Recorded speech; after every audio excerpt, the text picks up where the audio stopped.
that if his offering is a sacrifice of peaceable things, and he will offer of oxen, he shall offer before the Lord a male, either a female without wem, and he shall set his hand upon the head of the slain sacrifice, which shall be offered in the entering of the tabernacle.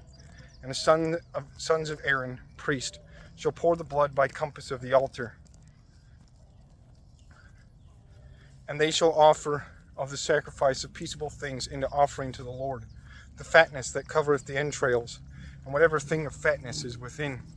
They shall offer 2 kidneys with the fatness, by which the guts called ilium be covered, and the caul of the liver with the little reins. And they shall burn those on the altar into burnt sacrifice, when fire is put under the wood, into offering of the sweetest odor to the Lord. Sithly, if his offering is of sheep, and a sacrifice of peaceable things, whether he offereth a male or female, they shall be without wem. If he offer a lamb before the Lord, he shall set his hand upon the head of his sacrifice, that shall be offered in the porch of the tabernacle of witnessing. And the sons of Aaron shall pour the blood thereof by environ of the altar.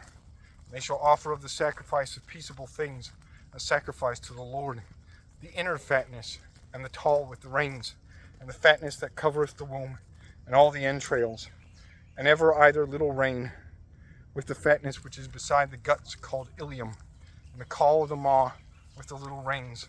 And the priest shall burn them upon the altar into the feeding or nourishing of the fire and of the offering to the Lord. If his offering is a goat, and he offereth it to the Lord, he shall set his hand on the head thereof, and he shall offer it in the entry of the tabernacle of witnessing.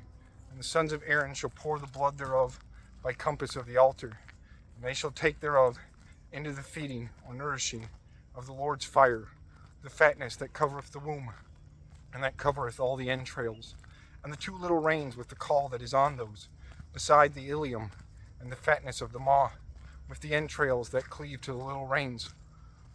And the priest shall burn those on the altar into the feeding or nourishing of the fire and of the sweetest odor.